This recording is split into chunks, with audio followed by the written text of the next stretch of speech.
بسم الله الرحمن الرحيم يا أيها الذين آمنوا اتقوا الله وقولوا قولا سديدا يصلح لكم أعمالكم ويغفر لكم ذنوبكم ومن يطع الله ورسوله فقد فاز فوزا عظيما. وقال النبي صلى الله تعالى عليه وسلم إن أعظم النكاح بركة أيسره ممونا أو كما قال عليه الصلاة والسلام. وقال النبي صلى الله تعالى عليه وسلم أعلنوا هذا النكاح واجعلوه في المساجد أو كما قال عليه الصلاة والسلام. صدق الله مولانا العظيم وصدق رسوله النبي الكريم ونحن على ذلك من الشاهدين والشاكرين والحمد لله رب العالمين. بشر صدقے ملک صدقے زمین و آسمان صدقے بشر صدقے ملک صدقے زمین و آسمان صدقے فلک کے کہکشاں صدقے زمین کے گلستاں صدقے نرالی ہر ادا صدقے انوکھا ہر سما صدقے نرالی ہر ادا صدقے انوکھا ہر سما صدقے محمد مصطفیٰ پر رونق دونوں جہاں صدقے. درود پاک پڑھ لیجیے. اللہم صلی علی سیدنا حبیبنا و شفیعنا کریمنا مولانا محمد الباری وسلم صلاۃ دائما ابدا علی حبیبک خیر الخلق کلہم. میرے بھائیوں بزرگوں اور دوستوں اور آئے ہوئے معزز مہمان کرام، اللہ سبحانہ و تعالیٰ کا بے انتہا کرم اور احسان ہے کہ اس نے ہمیں اور آپ کو اپنی مبارک بارگاہ میں حاضری کی توفیق عنایت فرمائی. میں نے آپ حضرات کے سامنے قرآن حکیم کی چند آیات اور اللہ کے پیارے نبی خاتم الانبیاء محبوب کبریا جناب محمد الرسول اللہ صلی اللہ علیہ وسلم کے چند ارشادات نقل کیے ہیں. دعا فرمائیں اللہ تبارک و تعالیٰ ان مبارک ارشادات کی روشنی میں مجھ ناچیز سے کچھ ایسی باتیں کہلا دے جو میرے لیے بھی فائدہ مند ثابت ہوں اور آپ حضرات کے لیے بھی فائدہ مند ثابت ہوں. اللہ تعالیٰ ہم سب کو کہنے اور سننے سے زیادہ عمل کرنے کی توفیق نصیب فرمائے. آج یہ نکاح کی مجلس ہے. نکاح کے نام پر، نکاح کے عنوان پر ہم لوگ جمع ہوئے ہیں. مجلس نکاح کی ہو یا دیگر مجالس ہوں، زندگی کے کسی شعبے سے ہمارا تعلق ہو، زندگی کے ہر شعبے کی مکمل رہنمائی اور رہبری ہمارے آقا جناب محمد رسول اللہ صلی اللہ علیہ وسلم نے فرمائی. اسی طرح نکاح ایک انسان کی بنیادی ضرورت ہے. ایک عمر میں پہنچ کر جس طرح بچپن میں ماں باپ کی ذمہ داری ہے روٹی کپڑا اور مکان پرورش، اس کی اچھی تربیت، ایک عمر کے مرحلے میں جب پہنچتا ہے بچہ یا بچی تو والدین کی یہ بھی ذمہ داری ہے کہ اس کا اچھی جگہ نکاح کر دے، پھر اپنی ذمہ داریوں سے وہ فارغ ہو جاتا ہے. تو آج الحمدللہ ہماری یہ مجلس عہد و پیمان کی مجلس ہے، ذمہ داری کی مجلس ہے. ایک خاندان دوسرے خاندان سے منسلک ہونے کا ایک عہد و پیمان، اس کے اندر اللہ کے رسول صلی اللہ علیہ وسلم نے کچھ آیتیں پڑھی ہیں، کچھ چیزیں وضاحت کے ساتھ بیان کی ہیں. ہم لوگ سمجھتے ہیں کہ شاید جیسے کچھ برادران وطن کے یہاں دیگر قوموں کے یہاں کچھ منتر پڑھے جاتے ہیں، اس کے ذریعے سے پھر وہ بندھن باندھ دیا جاتا ہے، ایسے کچھ منتر یہاں بھی پڑھے جاتے ہیں. ایسا نہیں ہے، یہ منتر نہیں ہے، بلکہ قرآن کریم کی وہ مختصر آیات ہیں جو 6666 آیتوں میں سے چھانٹ کر اللہ کے نبی صلی اللہ علیہ وسلم نے انتخاب کر کے 3 آیتوں کو پڑھا ہے. یہ 3 آیتیں برکت کے لیے نہیں پڑھی ہیں بلکہ ایک پیغام دیا ہے انسانوں کو. اور یہ مجلس تو چھوٹی سی ہے لیکن اس پیغام میں محمد رسول اللہ صلی اللہ علیہ وسلم نے اس بات کی رعایت رکھی ہے کہ یہ مجلس چونکہ عہد و پیمان کی مجلس ہے، نکاح اور شادی بیاہ ایسا مسئلہ ہے، مشغلہ ہے کہ دنیا کی ہر قوموں میں ہے اور ہر قوم کا فرد، ہر مذہب کا فرد اس مجلس میں ہو سکتا ہے. تو اللہ کے نبی صلی اللہ علیہ وسلم نے جو پہلی آیت کی تلاوت کی ہے اس میں پورے انسانیت کو پیغام دیا ہے کہ وہ انسان کسی بھی مالک کو، خالق کو مانتا ہو، کسی بھی ریزن، کسی بھی مذہب کے اعتبار سے چلتا ہو، ہر آدمی کے لیے یہ پیغام ہے، انسانیت کا پیغام. یا ایھا الناس اتقوا ربکم الذی خلقکم من نفس واحدہ. اے دنیا کے تمام انسانوں، اللہ کے نبی صلی اللہ علیہ وسلم یہ آیت پڑھ کر کے اس مجلس سے پیغام اتحاد انسانیتی، پوری انسانیت کے لیے متحد ہونے کا پیغام اور پوری انسانیت کا آپس میں کیا ربط ہے اور کیا تعلق ہے، اس پیغام کو دے کر کے وحدت انسانیت کی طرف لوگوں کو توجہ دلائی ہے کہ تم سب ایک ماں باپ کی اولاد ہو۔ مذہب یہ ہمارے اپنے اختیار کی چیز ہے، اللہ نے دنیا کے اندر ہمیں آزاد چھوڑا ہے کہ اس مذہب کے مطابق ہمیں چلنا ہے۔ اللہ نے دنیا میں مجبور نہیں کیا ہے، وَهَدَيْنَاهُ النَّجْدَيْنِ، ہم نے دونوں راستے ان کے کھول دیے، ہدایت کے راستے بھی اور گمراہیوں کے راستے، جس کا جی چاہے جو اپنا لے، قیامت کے دن اس سے اس کا مطالبہ ہوگا۔ لیکن دنیا کے تمام انسانوں کو اس بات کو پیغام دیا ہے کہ اے دنیا کے تمام انسانوں، اپنے پالن ہار سے ڈرو۔ یا ایھا الناس اتقوا ربکم الذی خلقکم من نفس واحدہ، اے دنیا کے تمام انسانوں، سمست مانوتا کو خطاب کیا ہے، دنیا کے تمام انسانوں کو کہ اپنے پالن ہار سے، بہت کم انسان ایسے آپ کو ملیں گے جو اپنے خالق اور مالک کو نہ مانتے ہو۔ دہریہ قسم کے، ناستک قسم کے انسانوں کی بہت کم تعداد ہے، زیادہ تر ان لوگوں کی تعداد ہے کہ جو مانتے ہیں اس حال میں کہ ہمارا مالک ہے، کوئی نہ کوئی، اس کی شکل صورت کیا ہے وہ اپنے اپنے اعتبار سے مختلف ہیں، لیکن اس بات کو وہ تسلیم کرتے ہیں زیادہ تر لوگ، انسان، اس بات کو کہ ہمارا کوئی نہ کوئی خالق اور مالک ہے۔ تو اللہ تعالیٰ نے اس آیت کریمہ کے اندر لفظ اللہ کو بھی استعمال نہیں کیا بلکہ رب کا لفظ استعمال کیا، جسے پوری دنیا کی انسانیت تسلیم کرتی ہے۔ یا ایھا الناس اتقوا ربکم الذی خلقکم من نفس واحدہ، اے دنیا کے تمام انسانوں، ڈرو اپنے پالن ہار سے جس نے تمہیں ایک جان سے پیدا کیا۔ یہ بھی ایک تاریخ بتا دی کہ انسان ایک جان سے پیدا ہے۔ انسان کوئی الگ الگ تھیوریاں بیان کرتے ہیں کہ انسان پہلے بندر تھا، پھر ترقی کرتے کرتے انسان ہو گیا۔ وہ سائنسی دنیا میں جو اس طرح کے گوتے لگائے جا رہے ہیں وہ بھی غلط ہے۔ انسان ہمیشہ انسان ہی تھا، نہ کبھی بندر تھا۔ بندر بنائے گئے، خنزیر اور بندر میں تبدیل ہوئے بنی اسرائیل کے واقعات کا ذکر ہے۔ وہ 3 دن زندہ رہے اور اس کے بعد ختم ہو گئے، ان کی کوئی نسل باقی نہیں۔ وہ بطور سزا کے ہے جس کا ذکر آتا ہے قرآن میں، لیکن وہ انسانوں کے اور بندروں سے کوئی تعلق نہیں۔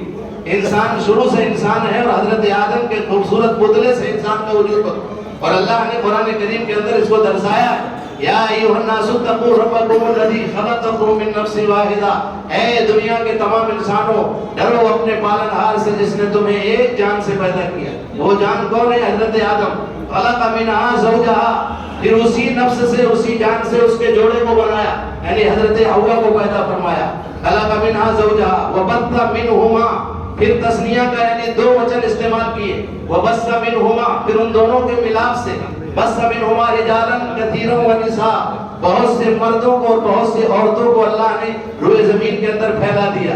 یہ تاریخ ہے انسان کی۔ انسان بڑھتا گیا اور بڑھتے بڑھتے وادیوں میں، پہاڑوں میں، اور اس کے بعد دنیا کے تمام جہانوں میں پھیل گئے، اور امریکہ اور افریقہ اور پتہ نہیں کہاں کہاں آج انسانیت آباد ہے پوری۔ یہ سب ایک آدم کی اولاد ہے۔ تو اللہ سبحانہ و تعالیٰ نے اس طرف توجہ دلائی کہ تم کہیں بھی ہو، کسی کے کہیں کے میں رہنے والے، کسی بھی رنگ اور نسل سے تمہارا تعلق ہو، لیکن تم ایک نفس سے بھائی چارگی کا تمہیں پیغام دیا جا رہا ہے کہ تم ایک ماں باپ کی اولاد۔ یہ بھاونا اگر تمہارے دل میں بیٹھ گئی کہ ہم سب ایک انسانیت، ایک ماں باپ کی اولاد ہیں، تو کبھی جو ہے جلن اور حسد اور کڑن اور ایک دوسرے کے خلاف سازشیں ایٹومیٹک کم ہو جائے گی۔ تو اپنا بھائی ہے، اپنے بھائی ہیں، انسانیت کے اعتبار سے ہم اپنے بھائی ہیں۔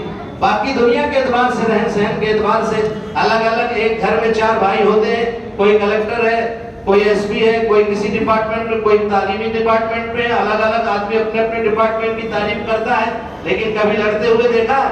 گھر میں آتے ہیں تو ایک ماں باپ کی اولاد ہوتے ہیں، ہم تو بھائی بھائی ہیں۔ یہاں وہ کلکٹر اپنی جگہ، ایس پی اپنی جگہ، ڈاکٹر اپنی جگہ پہ ہے، لیکن ہم ایک ماں باپ کی اولاد۔ یہ بھاونا ان کو ایکترت کیے رہتی ہے، ان کو اکٹھا کیے رہتی ہے، اور کبھی لڑتے نہیں ہو۔ اسی بھاونا کی طرف دعوت دی گئی کہ تم کہیں بھی رہو، کسی بھی اس میں رہو، تم آزاد ہو دنیا کے اندر، اس بنیاد پر تمہیں لڑنے کی ضرورت نہیں ہے۔ تم سوچ لیا کرو کہ ہم سب ایک ماں باپ کی اولاد ہیں، اور اس ذہنیت کے ساتھ جب کوئی بہن آ رہی ہوگی، کسی بھی دھرم کی ہو، کسی بھی ذات کی ہو، آپ اس اینگل سے جب سوچنے کا مزاج بنا لیں گے تو وہ آپ کی بہن نظر آئے گی، آپ کی ماں نظر آئے گی، کبھی غلط نگاہ نہیں جائے گی۔ کبھی بھرشٹاچار اور ششٹاچار میں آپ میں کوئی فرق نہیں آئے گا، طریقے میں کوئی فرق نہیں آئے گا۔ یہ ذہنیت جب تبدیل ہوتی ہے تو انسان گناہوں کی طرف جاتا ہے، جھگڑے فساد کی طرف جاتا ہے، بدنگاہی کی طرف جاتا ہے۔ تو قرآن نے اس چھوٹی سی مجلس کے اندر ایک بہت بڑا پیغام دیا ہے۔ یہ کب ہوگا؟ جب اس خالق اور مالک کا، اس پوری سرشٹی اور پوری کائنات کے رچنے والے اور بنانے والے کا ڈر اور خوف ہوگا، ڈر احساس ہوگا کہ وہ طاقتور ایک چیز ہے جو ہمیں دیکھ رہی ہے۔ جس طرح ہم کیمرے والے آفس میں بیٹھے ہوتے ہیں تو اپنے کو بہت سنبھال کے بیٹھتے ہیں کہ سرکار اسکول میں سب جگہ کیمرے لگے، ذرا سنبھال کے بیٹھو، تو اپن بھی بالکل ایسے خاموش بیٹھتے ہیں، خاموش بیٹھو بھلے کیمرے خراب ہو، لیکن کیمرے کا ایک احساس ہوتا ہے کیمرے کی نگرانی میں ہے، یہ لکھا رہتا ہے تو آدمی چوکنا رہتا ہے۔ تو آپ بہت بڑی، ہم کیمرے کی نگرانی میں، یہ عقیدہ ہمیں نگرانی دے رہا ہے کہ وہ مالک اور خالق جو علیم ہے، خبیر ہے، بصیر ہے۔ دنیا کے کیمرے تمہارے فیل ہو سکتے ہیں، دنیا کی ساری نگاہیں تمہاری فیل ہو سکتی ہیں، لیکن جو جس کیمرے کی تم نگرانی میں ہو وہ علیم ہے، ایسا جاننے والا ہے کہ کوئی چیز اس سے چھپی ہوئی نہیں ہے، وہ بصیر ہے۔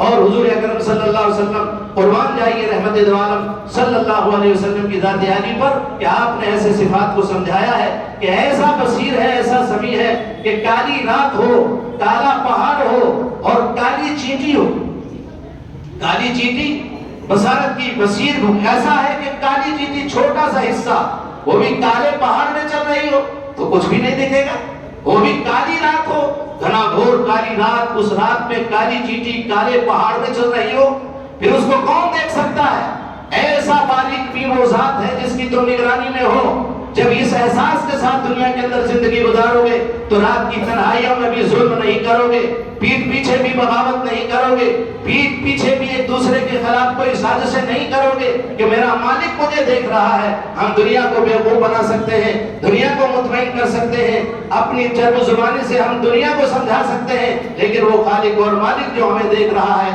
اس سے تو حقیقت کو چھپا نہیں سکتے۔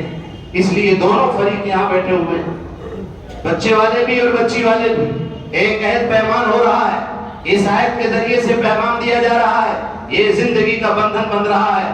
بچی سے ابھی اجازت دے کر کے آئے، بچی 20 سال 22 سال جس دہلیز پر گزارے ہیں، جس گھر میں، آج اس نے کس احساس کے ساتھ ابھی اجازت دیا ہوگا، یا آپ اس کا تصور کریں، جن کے گھروں میں بچیاں ہیں اس کا تصور کریں، وہ بچی اس حساب سے نہیں اجازت دی کہ چلو لوگ آگے، ہم نے اجازت دے دی، وہ پورا سمجھ رہی ہوگی کہ آج میں اس کوٹھی سے، اس بنگلے سے جہاں میں رہ رہی ہوں، جہاں چند منٹ کے لیے اپنی ماں سے دور نہیں جاتی تھی، رات میں بغیر ماں کے ساتھ لیٹے ہوئے اسے نیند نہیں آتی تھی، آج اس جذبات کے ساتھ اس نے اجازت دی ہے کہ آج میں اس گھر کو چھوڑ کے چلی جاؤں گی، اب میرا یہ گھر نہیں رہے گا، میرا گھر کوئی دوسرا مجھے گھر بسانا ہے، مجھے وہ ماں کی محبت وہاں ملے گی کہ نہیں ملے گی، بھائیوں کی بہنوں کی محبتیں ملے گی کہ نہیں ملے گی، یہ دونوں اس کے جذبات، خوشی اور غمی کے اندر اس کے معجزہ ہیں یہ جذبات، اسی جذبات کے ساتھ اس بچی نے اجازت دی۔ اور دولہے میاں ابھی قبول کریں گے کہ میں پورے حقوق واجبہ کے ساتھ، پورے مہر کے ساتھ اور نان نفقے کے ساتھ زندگی کی آخری سانس تک جیسا میں کھاؤں گا ویسا کھلاؤں گا، جیسا میں پہنوں گا ویسا پہناؤں گا، اور جس طرح میں رہ رہا ہوں اسے رہنے کا بہترین اس کو ساری فیسلٹیز دوں گا، اور اس کی خوشی اور غمی کا لحاظ رکھوں گا، اسے ایسا پیار دوں گا کہ اپنی 22 سالہ 23 سالہ محبتوں کو بھول کر کے، اس گھر کو چھوڑ کر کے اس گھر کو اپنا گھر سمجھے گی۔ ایسی محبت بھرا گلدستہ اس کے سامنے ہم پیش کریں گے، ساس ماں کا کردار ادا کرے گی، سسر باپ کا کردار ادا کرے گا، بہنیں سالیاں تو اس کی نندیں اس کی بہنوں کا کردار ادا کریں گی، وہ ساری محبتوں کو بھول کر کے ایک گھر کے بسانے میں لگ جائے گی کہ میرا اب یہی گھر ہے، اور وہ تو مہمانی والا گھر ہے، ضیافت والا گھر ہے۔ یہ عہد پیمان کب پورا ہوگا؟ جب میں اپنے خالق اور مالک کا ڈر اور خوف میرے دل میں ہوگا۔ اس لیے کبھی میرے بھائیوں ظالم نہیں بننا، کوئی بھی وہ لڑکی والا ہو وہ لڑکے والا ہو، کبھی ظالم لڑکے والا بھی ہوتا ہے، کبھی لڑکے والے دونوں طرف سے بھی ہوتا ہے، ہر ایک کو اللہ کا دھیان رکھنا ہے، دونوں فریق کو پیغام دیا ہے، اور اس واسطے سے پوری دنیا کے انسانوں کو پیغام دیا ہے کہ اپنے خالق اور مالک کو بھول کر کے اگر زندگی گزارو گے تو زندگی کے ہر لمحے تم خطا کار رہو گے، اور اگر اپنے خالق اور مالک کی صفات کا استحضار رکھو گے تو زندگی کا ہر رخ تمہارا صاف ستھرا رہے گا۔ اس لیے میرے بھائیوں بزرگوں دوستوں، یہ نکاح کا مختصر وقت اور اس میں اللہ کے نبی نے بہت بڑا پیغام دیا۔ پھر دوسری آیت میں اپنے ایمان والوں کو خطاب کیا، پورے انسانوں کو خطاب کرنے کے اس میں اہل ایمان خاص طور پر ہے، اے ایمان والو، اے میرے وہ بندے جو مجھے مان چکے ہو، مجھے اپنا رب تسلیم کر چکے ہو، یا ایھا الذین آمنوا اتقوا اللہ حق تقاتہ ولا تموتن الا وانتم مسلمون۔ اے ایمان والو، تم اللہ سے ڈرو جیسا اللہ سے ڈرنے کا حق۔ جیسے رشتہ کرتے وقت تو شروع میں آئے تھے نا دیندار بن کے، ایسے ابھی بھی دیندار رہنا۔ جب منگنی ہوتی ہے تو پورے گھر کے لوگ ٹوپی لگا لیتے ہیں، میں بار بار بولتا ہوں، سب پورے گھر کے لوگ چھوٹے سے لے کے بڑے تک سب بڑے دیندار۔ لڑکی والے بھی پورے اوڑھنی اڑا لیتے، 2 سال کی بچی بھی بڑا، کیا ماشاءاللہ کیا ماحول۔ اور اس کے بعد جو بھی بدلتا ہے رخ ہماری دینداری کا، تو اللہ ہم سب کو معاف فرما دے۔ اس لیے قرآن نے اس بات کی طرف توجہ دلائی ہے کہ جیسے بچی کے رشتے لینے میں، یہ تو بیچارے شریف لوگ ہیں، ان کو نہیں کہہ رہا ہوں، ماشاءاللہ دونوں شریف لوگ ہیں، دونوں کو ہم پہلے سے جانتے ہیں، لیکن بعض جگہوں پہ دیکھا گیا ہے کہ ایسی دینداری ظاہر کرتے ہیں، اس کے بعد وہ دیندارانہ نظام رہتا نہیں ہے، حقیقت کچھ اور ہوتی ہے، اس کو نفاق کہتے ہیں، اس کو منافقت کہتے ہیں۔ قرآن کی دوسری آیت اسی بات کی طرف اشارہ ہے، یا ایھا الذین آمنوا اتقوا اللہ وقولوا قولا سدیدا۔ اے ایمان والو، تم اللہ سے ڈرو اور سچی بات کہو۔ جو عہد پیمان کر رہے ہو نا، اللہ کو حاضر ناظر سمجھ کر کے عہد پیمان کرنا، اور زندگی کی آخری سانس تک اس کے نبھانے کی پوری شکل اور صورت کو اختیار کرنا۔ فرمایا اس پہ تو وَلَا تَمُوتُنَّ إِلَّا وَأَنْتُمْ مُسْلِمُونَ، تمہاری موت تم ہرگز نہ مرنا۔ مرنا کسی کے بس میں ہے کیا؟ نہیں، معلوم ہو کہ کوئی لمحہ غفلت کا تمہارا نہ گزرے، ہر لمحہ تمہارا یا اللہ کے حکموں کے مطابق ہو کہ زندگی کی جس سانس سے پوری ہو تو ہم اللہ کو راضی کرتے ہوئے دنیا سے جا رہے ہیں۔ حقوق العباد کا بڑا مسئلہ ہے میرے بھائیوں، ہم حاجی ہیں، نمازی ہیں، عالم ہیں، سب کچھ ہیں، لیکن ہم حقوق العباد کے مسائل میں بہت غافل ہیں۔ حقوق العباد دیکھا جائے گا، اگر ہم نمٹ لیا جائے، کیا نمٹ لیا جائے گا؟ ایک ظلم پر ساری چیزیں چلی جائیں گی، سارے عمرے اور حج اور سارے پورے کام یہ رہ جائیں گے۔ اس لیے میرے بھائیوں، اللہ کو حاضر ناظر سمجھتے ہوئے اپنا ہمیں جائزہ لینا چاہیے، ظالم نہیں بننا چاہیے، مظلوم بن لو، چلو اتقوا دعوت المظلوم۔ پیارے آقا صلی اللہ علیہ وسلم فرمایا مظلوم کی حاج سے بچو، مظلوم رہو گے ٹھیک ہے، اگر ظالم بن گئے تو بہت خطرناک چیز ہے۔ کبھی یارو، شاید نے کہا ہے کبھی یارو کسی مسکین پر تم ظلم مت کرنا، کبھی یارو کسی مسکین پر تم ظلم مت کرنا، درختوں پر بھی ان کی بد دعا سے پھل نہیں لگتے۔ آپ کیا سمجھ رہے ہیں؟ ظلم بہت بڑی چیز ہے، ہر بڑا چھوٹے کو ستانے کی کوشش کر رہا ہے، ہر بڑا چھوٹے کو، خاندانی نظام ہو یا دوسرا نظام ہو، ہر جگہ آدمی پریشان ہے کہ جو جس کے قبضے میں ہے بس وہ اپنی جو ہے سب کچھ اپنا وہ سمجھ رہا ہے۔ نہیں، اللہ کو حاضر ناظر سمجھ کر جب اس عہد و پیمان کے ساتھ ہم زندگی گزاریں گے تو ہمارا گھر جنت کا گلدستہ بن جائے گا، محبت اور پیار کا ایک گہوارہ بن جائے گا، بچے بھی خوش ہوں گے، بچی بھی خوش ہوگی، ایک گھر جنت کا نمونہ بن جائے گا۔ ہر ایک دوسرے کے حقوق کو، وہ بچے والے یہ نہ سمجھیں کہ ہم ایک خادمہ لائے ہیں، چلو اب کپڑا وہی دھوئے گی، اب ان کے یہاں تو کپڑے دھونے والے، جھاڑو لگانے والے سب یہ لگے، لیکن دوسروں کے یہاں کہ چلو بہو ایسی کرو، کام کیسا کرتی ہے، ابھی کام کیا دیکھتے ہو، وہ دیندار ہے کہ نہیں، نمازی ہے کہ نہیں، وہ اپنے شوہر کا خیال رکھتی ہے کہ نہیں۔